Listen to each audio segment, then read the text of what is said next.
جامعہ عثمانیہ میں جامعہ بول رہا ہوں، تفاعلاً بول رہا ہوں، برکت کے طور پر جامعہ بول رہا ہوں، جس کا معنی ہے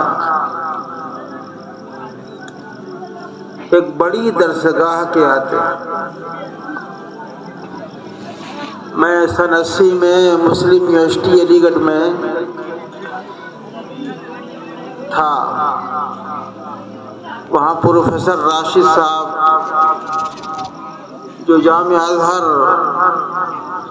جو دنیا کی سب سے بڑی یونیورسٹی ہے وہاں کے پڑھے ہوئے تھے، اور علی گڑھ مسلم یونیورسٹی میں پروفیسر شعبہ عربی میں۔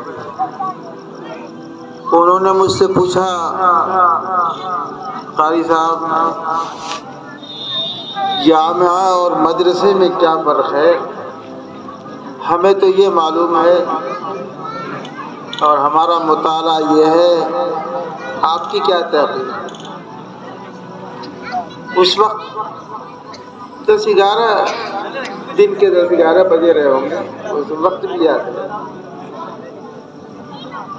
تو ان سے کافی دیر تک میں نے اس موضوع پر گفتگو کی۔ تو عزیزو دوستو، جامعہ تو بڑی درسگاہ کو کہتے ہیں، ہم اس لیے جامعہ بولتے ہیں کہ اللہ تعالیٰ مستقبل میں اسے بڑی درسگاہ بنائے۔ دیوبند جو قائم ہے اصلاً وہ دیوی کنڈ تھا۔ کیا تھا؟ دیوی کنڈ تھا۔ گھورا کوڑا کرکٹ وہاں پھینکا جاتا تھا۔ آج ازہر ہند ہے، جیسے جامعہ ازہر قاہرہ یونیورسٹی ہے ویسے ہی ہندوستان کا جامعہ ازہر ہے۔ دنیا کا کوئی ملک ایسا نہیں جہاں دیوبند کے فارغین نہ ہو، جہاں دیوبند کے فضلاء نہ ہو۔ راجستھان میں میل کھیڑلا ہے جو راجستھان کا سب سے بڑا ادارہ ہے، وہاں 3 سال پہلے میں حاضر تھا۔ ادارے کو دیکھ کر طبیعت متحیر ہو گئی۔ 3000 سے زیادہ لڑکیاں زیر تعلیم تھیں اور 3000 سے زیادہ طلباء زیر تعلیم، اور پانی وہاں کا بالکل تلخ، کھارا نہیں، تلخ مرچے کی طرح، اور 6000 کے لیے جو عملہ ہے وہ 100-150 سے کم نہیں ہوگا۔ اساتذہ ہیں، معلمین ہیں، ان سب کے لیے پانی کا یومیہ انتظام کرنا یہ کاردار ہے، اور وہاں 60 کلومیٹر دور سے پانی کا انتظام ہوتا ہے۔ راجستھان کا بہت بڑا ادارہ ہے، اس سے بڑا کوئی ادارہ نہیں پورے اسٹیٹ میں۔ معلوم یہ ہوا کہ مولانا الیاس صاحب رحمت اللہ علیہ یہاں سے گزر رہے تھے، تو انہوں نے فرمایا کہ یہاں علم کی خوشبو آ رہی ہے۔ وہ بالکل سے خانواں برباد جگہ تھی، یہاں الو بول رہا تھا، وہاں سے گزر ہوا، استنجا کرنے وہاں بیٹھے، استنجے کے بعد فرمایا مجھے یہاں علم کی خوشبو آ رہی ہے، اور آج راجستھان کا سب سے بڑا ادارہ ہے۔ جنید بغدادی رحمت اللہ علیہ خرقان سے گزرے تو انہوں نے فرمایا مجھے یہاں علم کی خوشبو آ رہی ہے۔ اللہ کا شکر ہے کہ وہاں ادارہ قائم ہوا اور وہاں کے ادارے سے عبید اللہ احرار بہت پائے کے بزرگ پیدا ہوئے جو شیر کی سواری کرتے تھے، شیر پہ لکڑی لاتے تھے، گٹھر لکڑی کا، اور شیر ان کا تابع تھا، اور وہ پھر جنگلات سے لکڑی کاٹ کاٹ کر شیر پہ لاد کے لاتے تھے۔ شیر عبید اللہ احرار کا تابع تھا، بہت بھائی کے بلی گزرے ہیں۔ کسی نے اعتراض کیا، عبید اللہ احرار یہ تو بڑے مالدار آدمی ہے، بزرگ کہیں مالدار ہوتا ہے؟ اللہ والا کہیں مالدار ہوتا ہے؟ بات ختم ہو گئی۔ رات کو خواب دیکھتے ہیں، اصل میں مجھے دے دو ہاتھ، ہاں رات کو آواز سنائی دے رہی ہے، رات کو خواب دیکھتے ہیں، رہنے دو رات کو دو چاہیے، اصل میں ادھر ادھر دیکھ کے بولتا ہوں، طالب علم ہو نا پڑھاتے ہیں، استاد تو استاد ایسے ہی رہتا ہے۔ جو اب کیا ہوا، رات خواب دیکھتے ہیں، جنہوں نے کہا تھا بزرگ کہیں مالدار ہوتا ہے، رات خواب دیکھتے ہیں ایک آدمی کے ہاں، ایک آدمی کا ان کے اوپر قرض باقی تھا، وہ آدمی ٹٹوا پکڑ کے پوچھتا ہمارا قرض لاؤ۔ خواجہ عبید اللہ احرار گزر رہے تھے، انہوں نے کہا کیا ہوا بھائی، ان کو کیوں گرفتار کر رکھا ہے؟ کہنے لگے قرض ہمارا ان کے اوپر باقی ہے۔ فرمایا مجھ سے ان کو چھوڑ دو۔ تو سویرے ان کو دیکھتے ہی خواجہ صاحب نے فرمایا بزرگ را عمارت میں شاید برائے دوستہ، بزرگ کے لیے مالداری تو نہیں چاہیے لیکن مالداری چاہیے اپنے دوستوں کے لیے تاکہ اپنے دوستوں کا قرض ادا کرے۔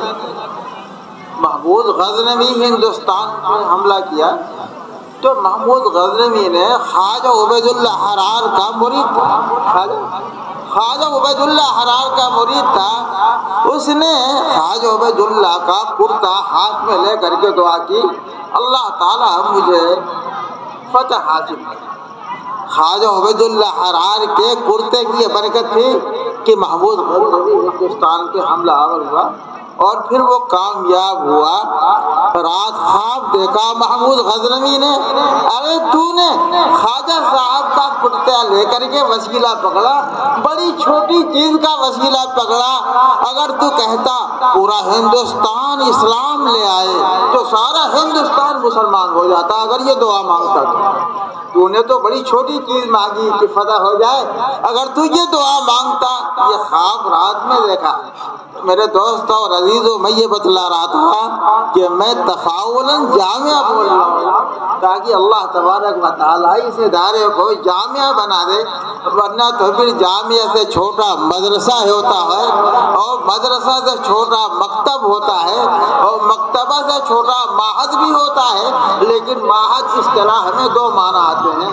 میں چھوڑ رہا ہوں، یہ علمی جگہ نہیں، یہ خاص اس لیے چھوڑ رہا ہوں، اگر اہل علم ہوتے تو میں بڑی تفصیل سے بولتا، میں صرف یہ بتلا رہا ہوں عزیز و دوستوں کہ میں نے تفاعلاً جامعہ استعمال کیا۔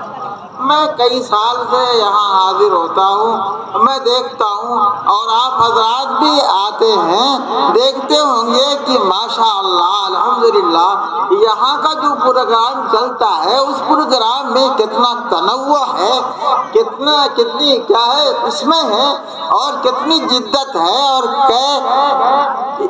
بات تو مقصد تو ایک ہی ہے، واحد ہے کہ سماجی اور معاشرتی تشکیل، سماجی اور معاشرتی تشکیل مثبت پہلو سے انسان کے اخلاق کو سدھارا جائے، انسان کے گارجین کے بچوں کے گارجین کے اخلاق کو سدھارا جائے اور ان کو دین کی طرف راغب کیا جائے۔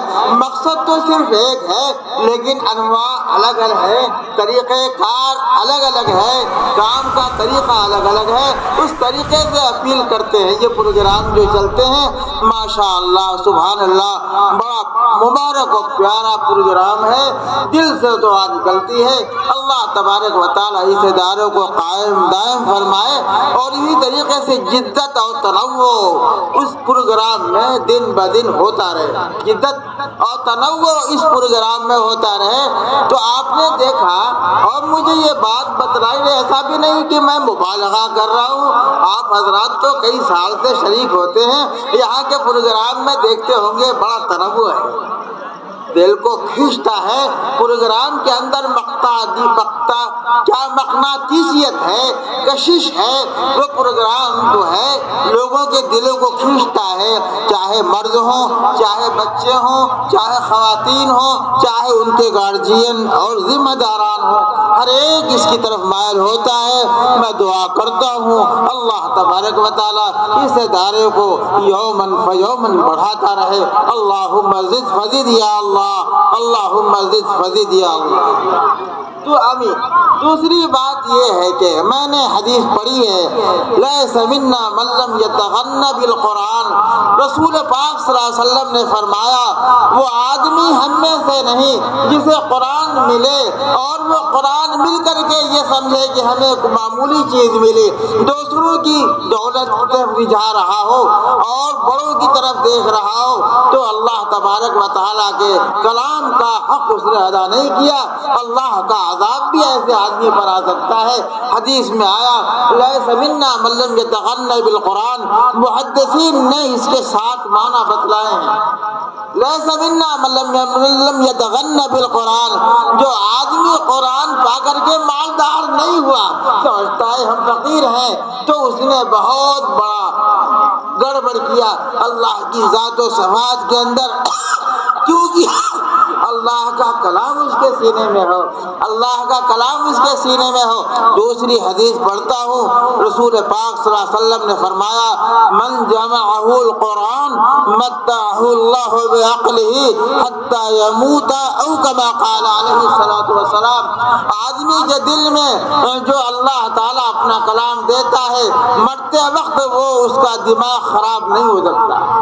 من جمع القرآن متعہ اللہ بعقلہ حتی یموت او کما قال علیہ الصلوۃ والسلام، یعنی کبھی اس کو اختلال ذہن کا وہ شکار نہیں ہوگا، کبھی وہ آدمی پاگل نہیں ہوگا، کبھی وہ آدمی مجنون نہیں ہوگا۔ اور دوسری حدیث میں یہ ہے کہ لو کان القرآن فی حاب، کھانسی آ جاتی ہے، لو کان القرآن فی حاب ما مستہ النار او کما قال علیہ الصلوۃ والسلام،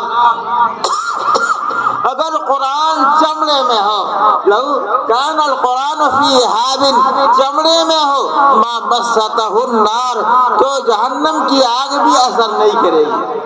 اس لیے حافظ قرآن کے جہنم کی آگ بھی اثر نہیں کرے گی، کیونکہ ان کا چمڑا یعنی ان کے سینے کے اندر اللہ کی کتاب محفوظ ہے۔ میرے دوستو، میں صحیح روایات پڑھ رہا ہوں، صحیح سندیں پڑھ رہا ہوں، اور یہ تو ہمارا ایمان ہے، ہماری کتابیں ہیں جو سندوں کے ساتھ متصل ہے۔ دنیا میں کوئی بھی مذہب ایسا نہیں ہے، دنیا میں کوئی بھی مذہب ایسا نہیں ہے جو ایسا ہو جس کے اندر سندیں مسلسل ہو، جو بات کہتا ہو تو اس سند کے ساتھ۔ اسی لیے امام مسلم نے اپنے مقدمہ مسلم میں شیخ نے فرمایا لولا الاسناد لقال من شاء ما شاء او کما قال علیہ الصلوۃ والسلام، لو کان لولا الاسناد، اگر سندیں نہ ہوتی تو جو آدمی جس کو جو چاہتا کہہ دیتا، لولا الاسناد لقال من شاء ما شاء۔ میرے عزیزوں اور دوستو، یہ قرآن کی برکتیں ہیں، یہ قرآن جو ہے ہر اعتبار سے ہماری ضمانت لیتا ہے، دین کی ضمانت لیتا ہے، قبر کے اندر کی ضمانت لیتا ہے، برزخ کی ضمانت لیتا ہے، آخرت کی ضمانت لیتا ہے۔ میرے دوستو عزیزو، حدیث موجود ہے کہ آدمی جب قبر میں جاتا ہے حافظ قرآن تو بالکل روشن چراغ کی طرح یہ قرآن مجید وہاں حاضر ہوتا ہے، یہ اس کا حفظ ہے۔ عزیز و عزیزوں اور دوستوں، میں یہ بتلا رہا ہوں اللہ تبارک و تعالیٰ نے اس بچی کو اور اس بچے کو بہت بڑی نعمت سے مالا مال فرمایا ہے، جتنا بھی شکر ادا کیا جائے کم ہے۔ حدیث میں آتا ہے سلاسل لا کیا فرمایا؟ 3 آدمی ایسے ہیں کہ جن سے نفرت نہیں کر سکتا مگر منافق ہی ہوگا۔ 3 آدمی، ثلاثۃ لا یستخفہ الا منافق او کما قال علیہ الصلوۃ والسلام۔ 3 آدمی ایسے ہیں جن کو ہلکا نہیں سمجھ سکتا، جن کو توہین نہیں کر سکتا، جن کی تذلیل نہیں کر سکتا مگر تذلیل کرنے والا منافق ہی ہوگا۔ وہ کون ہے؟ ایک تو حافظ قرآن ہے، اگر حافظ قرآن کی کوئی تذلیل کرتا ہے، حافظ قرآن کی کوئی توہین کرتا ہے تو وہ منافق ہی ہو سکتا ہے۔ اگر بوڑھے کی کوئی تذلیل کرتا ہے، اگر بوڑھا آدمی جس کی داڑھی سفید ہو چکی ہے اور اس کی تذلیل کرتا ہے تو وہ منافق ہی ہو سکتا ہے۔ اگر انصاف ور بادشاہ کی کوئی توہین کرتا ہے، ظالم کی نہیں، انصاف ور کی، تو وہ منافق ہی ہو سکتا ہے۔ یہ صحیح روایت موجود ہے۔ تو دوستوں اور عزیزوں، یہ بہت بڑی بات ہے۔ اللہ تبارک و تعالیٰ کے پاک نبی نے فرمایا، یہ ہماری اور آپ کی بات نہیں ہے، وہ تو گارنٹیڈ بات ہے، اللہ کی بات ہے۔ اس لیے کہ رسول پاک صلی اللہ علیہ وسلم نے فرمایا وما ينطق عن الهوى الا هو وحی یوحى۔ نبی کریم صلی اللہ علیہ وسلم جو فرماتے ہیں وہی بات ہوتی ہے جو وحی کے ذریعے سے ہوتی ہے، بس اتنا فرق ہے کہ یہ وحی متلو ہے، قرآن عزیز جس کی تلاوت کی جاتی ہے، یہ وحی وہ ہے جس کی تلاوت کی جاتی ہے، احادیث کی تلاوت نہیں کی جاتی، اس کو وحی غیر متلو بولتے ہیں۔ اور ایک حدیث قدسی ہوتی ہے، وہ بھی اللہ کا کلام ہوتا ہے لیکن تلاوت نہیں کی جاتی۔ تو عزیزوں اور دوستوں، حافظ قرآن کا بہت بڑا درجہ ہے۔ حضرت عمر بن خطاب رضی اللہ تعالی عنہ نے اپنے دور خلافت میں فرمان بھیج دیا تھا سب سے پہلے بچوں کا حافظہ کرایا جائے۔ چنانچہ جمعرات کے دن وہ کوفہ میں پہنچے، حضرت عمر بن خطاب رضی اللہ تعالی عنہ کوفہ میں پہنچے جمعرات کے دن تو وہاں دیکھا کہ حافظوں کا ایک بہت بڑی جماعت موجود ہے۔ آپ نے فرمایا اے عبداللہ ابن مسعود، تم نے تو کوفہ کو حفاظ سے بھر دیا ہے، تم نے تو حضرت ابو درداء رضی اللہ تعالی عنہ کے درسگاہ میں 1600 حفاظ تھے۔ کتنے؟ 1600 حفاظ تھے۔ حضرت ابو موسیٰ اشعری رضی اللہ تعالی عنہ کی درسگاہ میں 300 طلبہ حفظ کر رہے تھے۔ میرے دوستو، حضرت امام ابو حنیفہ رحمۃ اللہ علیہ کی خدمت میں کوئی طالب علم حاضر ہوتا تو سب سے پہلے یہ پوچھتے انت حافظ القرآن، کیا تم حافظ قرآن ہو؟ اگر وہ کہتے کہ نہیں تو کہتے جاؤ حافظ قرآن ہو کے آؤ، تب اپنی درسگاہ میں شریک فرماتے۔ حضرت امام محمد ابن الحسن شیبانی رحمۃ اللہ علیہ، جن کے نام سے کون واقف نہیں، جن کے بارے میں انگریز نے ان کی کتاب دیکھا، انگریز نے امام محمد رحمۃ اللہ علیہ کی کتاب دیکھا تو کہنے لگا ھذا محمدکم الصغیر وکیف حال محمدکم الکبیر۔ جب چھوٹے محمد کا یہ حال ہے تو بڑے محمد کا کیا حال رہا ہوگا۔ انگریز نے بابا کے تو حل کہا جب ان کی سیر کبیر دیکھی۔ میرے دوستو عزیز، کہ امام محمد جب حضرت امام ابو حنیفہ رحمۃ اللہ علیہ کی درسگاہ میں حاضر ہوئے تو امام صاحب نے فرمایا حافظ ہو؟ کہا نہیں۔ فرمایا جاؤ حافظ ہو کے آنا۔ ایک ہفتے میں دوبارہ گئے، فرمایا کیا ہوا؟ کہا حافظ ہو گیا۔ حضرت امام محمد رحمۃ اللہ علیہ ایک ہفتے میں حافظ ہوئے۔ بخاری شریف کے ایک راوی ہے جو 3 دن میں حافظ قرآن ہوئے، لیکن عجیب معاملہ ان کے ساتھ پیش ہوا۔ ان کی داڑھی کے کچھ بال ادھر ادھر بڑھے ہوئے تھے، انہوں نے سوچا کہ بال جو بڑھے ہوئے ہو اس کو کاٹ دیا جائے، تو ایسے پکڑ کے یہاں سے کاٹنے کے بجائے یہاں سے کاٹ دیا۔ تو انہوں نے فرمایا حفظت ما حفظ احد، 3 دن میں حفظ کیا تھا. کتنے دن میں؟ 3 دن میں حفظ کیا تھا. حفظت ما حفظ احد ونسیت ما نسی احد. میں نے حفظ کیا تو ایسا کہ شاید ہی کوئی حافظ ہوا ہو، اور بھولا بھی تو ایسا کہ شاید ہی کوئی بھولا. ونسیت ما نسی احد، اور بھولا بھی ایسا. داڑھی یہاں سے کاٹنے کے بجائے یہاں سے کاٹ دیا. یہ بخاری کے راوی ہے. میرے عزیزوں اور دوستوں، یہ موقع بڑا مبارک ہے. ایسے موقع پہ دعائیں قبول ہوتی ہے. بڑی حسن حسین میں علامہ شیخ محمد ابن محمد جزری شافعی نے دعا کس کس موقع پر قبول ہوتی ہے انہوں نے اس کی تفصیلات بیان کی ہیں. کتاب کا نام حسن حسین ہے. میرے دوستوں اور بزرگوں، حضور اکرم صلی اللہ علیہ وسلم نے اپنی پوری زندگی میں سب سے زیادہ دلدوز دعا دو مانگی ہے. سب سے زیادہ بہتر دعا، سب سے زیادہ مقبول دعائیں دو ہوتی ہے. ایک تو دعا جو عرفات کی دعا ہے، ایک دعا جو عرفات کی دعا ہے، اور دوسری دعا ہے جو حضور اکرم صلی اللہ علیہ وسلم طائف سے واپس ہوئے ہیں تو دعا فرمائی ہے، اللہم انی اشکو الیک ضعف قوتی وقلت حیلتی وحوانی علی الناس انت ارحم الراحمین ورب المستضعفین. حضور اکرم صلی اللہ علیہ وسلم نے پوری زندگی میں 2 دعائیں ایسی مانگی ہیں جن سے بڑھ کے کوئی دعا نہیں ہے. آدمی کو چاہیے کہ ان دعاؤں کو یاد کر کے اس کے واسطے سے دعا کرے. انشاءاللہ دعائیں قبول ہوں گی، برابر ہوں گی. تو بہت سے مقامات ہیں جن کی بنیاد پر دعائیں قبول ہوتی ہیں. آج میں بنارس میں بخاری شریف کا ختم کرا رہا تھا. آج ہی کی بات کر رہا ہوں.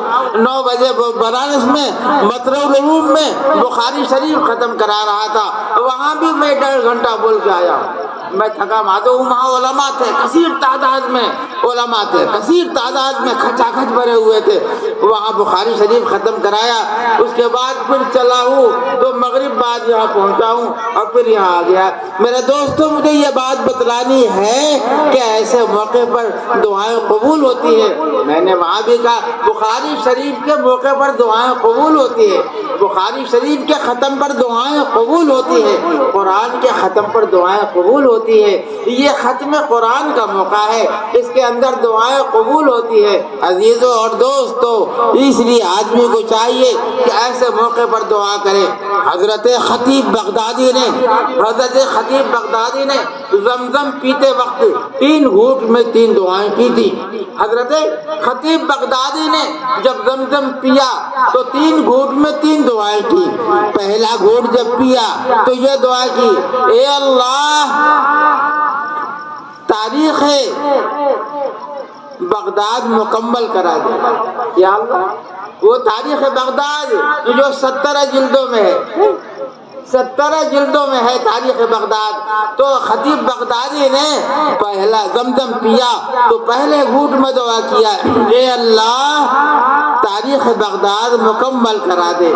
دوسرا جب گھونٹ پیا تو فرمائے، اے اللہ جامع منصور میں بیٹھ کر حدیث پڑھانے کی توفیق نصیب فرما. اے اللہ جامع منصور بہت بڑی جامع منصور کی تاریخ ہے. اے اللہ جامع منصور میں بیٹھ کر حدیث پڑھانے کی توفیق نصیب فرما. اور جب تیسرا گھونٹ پیا تو فرمایا، یا اللہ مجھے بشر حافی کے قبرستان میں بغل میں دفن فرما. بشر حافی حضرت رابعہ بصریہ رضی اللہ تعالی عنہ، وہ رابعہ بصریہ بہت بڑی تابعیہ میں سے ہے. ان کے بڑے بڑے عجیب عجیب واقعات ہیں، بہت اعلیٰ درجے کی کامل بزرگ ہیں. وہ رابعہ بصریہ ان کے بھائی ہیں بشر حافی. بشر حافی بھی بہت پائے کے کامل بزرگ ہیں. بشر حافی کے بغل میں مجھے دفن فرما. کس نے دعا کی؟ خطیب بغدادی نے. اللہ تبارک و تعالیٰ نے تینوں دعائیں قبول فرمائی. اللہ تبارک و تعالیٰ نے ان کی تاریخ بغداد مکمل کرائی، 17 جلدوں میں ہے، 8000 کچھ صفحات ہیں، 8000 سے زیادہ میرے دوستوں اور عزیزوں۔ اور دوسری جو دعا کی تھی زمزم پیتے وقت کہ وہ کیا ہے، جامع منصور میں بیٹھ کر حدیث پڑھانے کی توفیق نصیب فرما۔ اللہ نے انہیں توفیق دی کہ جامع منصور میں بیٹھ کر زمانے تک حدیث پڑھائی، اور تیسرے گھونٹ میں بتلایا، دعا کیا تھا، اے اللہ بشر حافی کے بغل میں مجھے دفن فرما، تو بشر حافی کے بغل میں دفن فرمایا۔ میرے دوستو عزیزو، یہ بھی ہو دعاؤں میں یہ بھی مانگا جائے، اللہ والوں کے ساتھ میرا کفن دفن ہو، اللہ والوں کے قبر میں میرا دفن ہو۔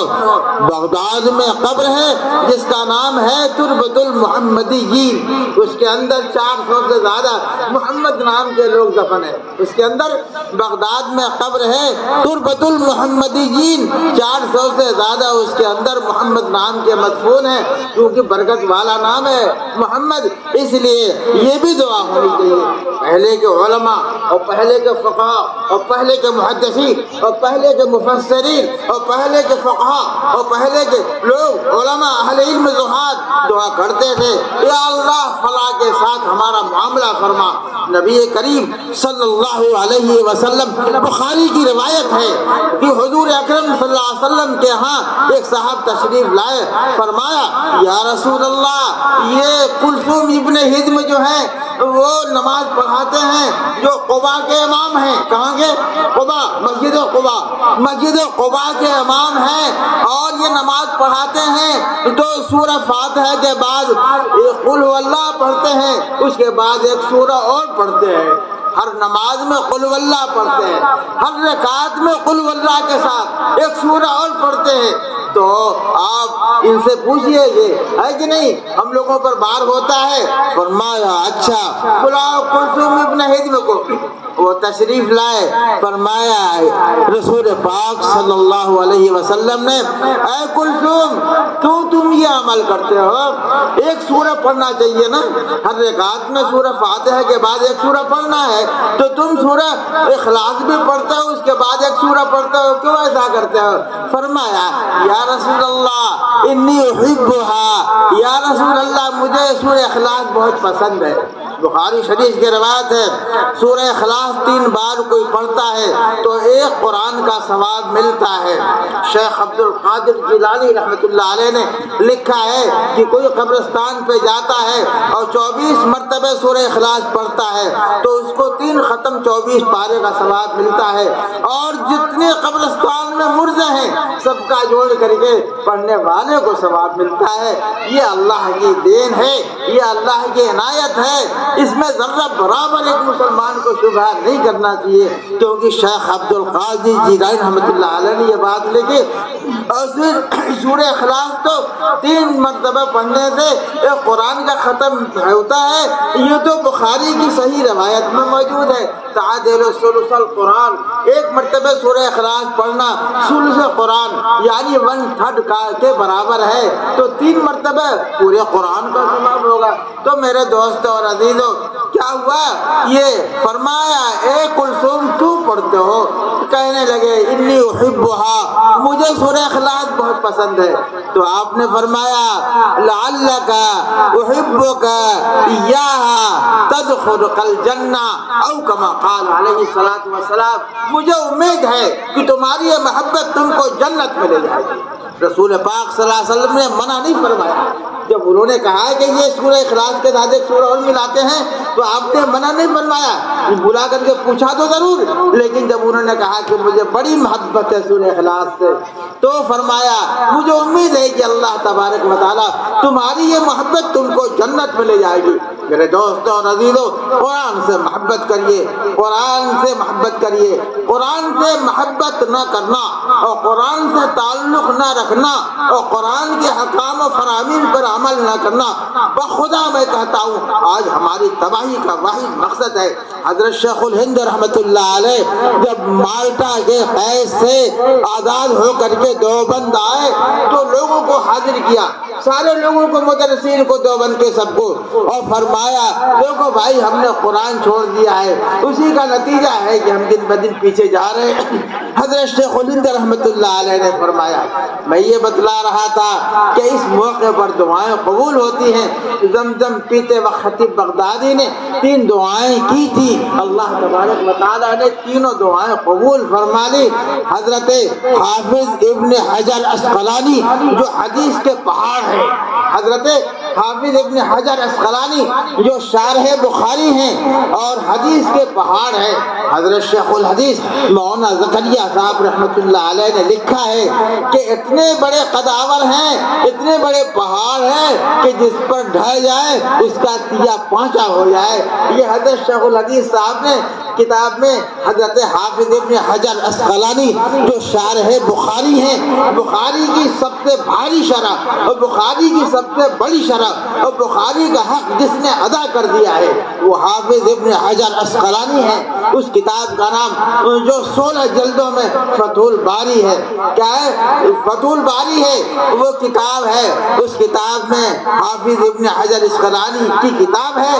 حافظ ابن حجر اسقلانی نے جب زمزم پیا تو زمزم پیتے وقت دعا کی، اے اللہ مجھے ذہبی کے مقام پر پہنچا دے۔ اے اللہ، شمس الدین ذہبی بہت پائے کے رجال کے عالم ہیں، سندوں کے پہاڑ ہیں، سمندر ہیں علم کے۔ علامہ شمس الدین ذہبی سیر و اعلام النبلا ان کی کتاب ہے، سیر و اعلام النبلا، اور نہیں بلکہ کتنی سینکڑوں کتابیں ہیں علامہ شیخ ذہبی کی۔ تو ذہبی دعا کی حافظ ابن حجر اسقلانی نے زمزم پیتے وقت، اے اللہ مجھے حافظ ذہبی کا سا حافظہ دے، اے اللہ مجھے حافظ ذہبی جیسا دماغ دے۔ 20 سال کے بعد جب گئے وہاں، 20 سال کے بعد گئے دوبارہ تو انہوں نے دعا فرمائی کہ حافظ ذہبی سے ہے کہ نہیں، پھر دعا فرمائی تو لکھا ہے کتابوں میں، علماء اہل نظر نے لکھا ہے کہ حافظ ذہبی سے بھی زیادہ ان کا حافظہ تھا۔ یہ دعا کا اثر ہے، اس موقع سے دعائیں قبول ہوتی ہیں۔ غور سے سنیں اور سارے لوگ رہیں اور دعا میں شرکت کریں۔ میرا مقصد صرف یہ ہے، ہم نے دیکھا عام طور سے جلسوں میں، پروگرام میں، بس جس کو جب سمجھ میں آیا اٹھا چل دیا، ہے کہ نہیں؟ دین کی تذلیل ہے میرے دوستو، یہ دین کی توہین ہے، اور مجلس کی جو برکات ہیں وہ برکات ایسے لوگوں کو نہیں ملتی ہے۔ برکات تو اسی وقت ہوں گی جبکہ آپ دعا میں شریک ہوں۔ تو حافظ ابن حجر اسقلانی نے یہ دعا فرمائی۔ جلال الدین سیوطی جنہوں نے 8 مرتبہ حضور اکرم صلی اللہ علیہ وسلم کو بیداری میں دیکھا، جلال الدین سیوطی جنہوں نے 8 مرتبہ حضور اکرم صلی اللہ علیہ وسلم کو ایسے دیکھا جیسے میں آپ کو دیکھ رہا ہوں، 8 مرتبہ بیداری میں جلال الدین سیوطی نے حضرت امام حضور اکرم صلی اللہ علیہ وسلم کا دیدار کیا ہے۔